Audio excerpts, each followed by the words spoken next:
You know, it's almost like your birthday with a package from China, so let's go.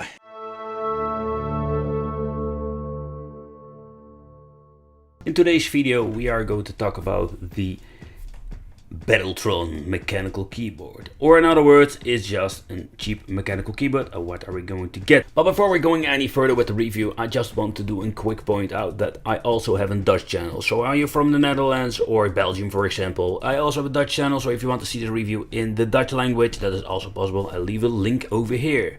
But if you're fine with English, stay tuned. Don't forget to subscribe to the channel, hit the little bell, and let's talk about the mechanical keyboard from Battletron. Alright, so let's open it up and let's see what we're going to get, and let's do this unboxing together. First thing that I'm noticing with the device is that it's quite heavy for a mechanical keyboard. It's of course a little bit obvious, but at the end depends how many metal parts they are going to give you. Here we have the little tool if you want to, let's say, remove a key, if you want to clean it up. We have the manual with some basic explanation how the keyboard works. Alright, I just want to point out, I will leave all the commandos in the comment section so you know how the keyboard works if it comes to the RGB light up feature, because there are a lot of things you can adjust. I'm going to show you here a couple of these options in the video, but not all of them.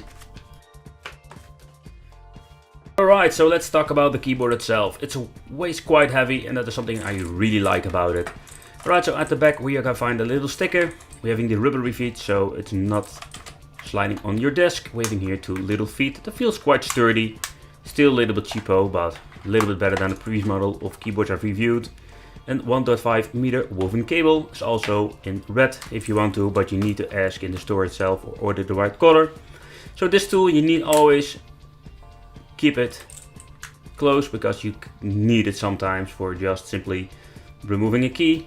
They are using the blue switches. What I really like about the blue switches, got a very nice touch, and they don't make a lot of noise. Don't get me wrong, it's still a lot of noise compared with the membrane keyboard, but it's a little bit silence.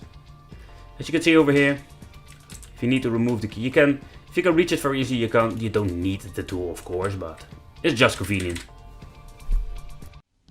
Alright, so let's do the sound test.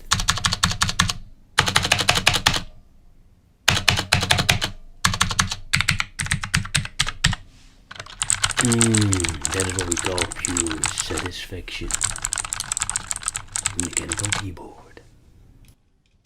And I think you want to see how is the light up feature of the device. As you can see, it is very nice putting on my desk because of the rubbery feet. Every time when you're booting up the system, this is what you're going to get with the keyboard. Like a freaking Christmas tree. I love it. And as you can see, it looks very cool in the dark. Yeah, in Christmas tree, and not even Christmas. Alright, as you can see over here, you can adjust the brightness if you don't like it very bright, or you just want to have a mechanical keyboard without a light up feature. You can all adjust it, and what you can do when you are choosing a different option. But it is also awesome because you can just adjust the speed. As you can see over here, the fade in, fade out can be a little bit slower, a little bit faster. So even this you can adjust. But nevertheless, there are a lot of different options if it comes to the RGB light up feature. So that's pretty cool. Again, I will leave a link in the description of how it exactly works, because there are a lot of different features. Alright, so let's play a little bit with the keyboard, because this is of course the reason why we buy a gaming keyboard, to play video games. And the first thing that I'm noticing is that the travel of the button is very nice, and it is of course something you need to get used to, even if you just want to type some letters with Word and you want to use this keyboard. But at the end it feels quite nice. It doesn't help my gameplay because I played this game many times, but now I didn't play it for, let's say, a year or so. Nevertheless, I really like the touch of the buttons and when playing. The box says it does have anti-ghosting, so in other words you can use multiple buttons. But at the end, if you're searching for a cheap way to have a mechanical keyboard, I think this thing is pretty cool. It has a lot of great features, it has all the things you can expect from a cheap keyboard and even more.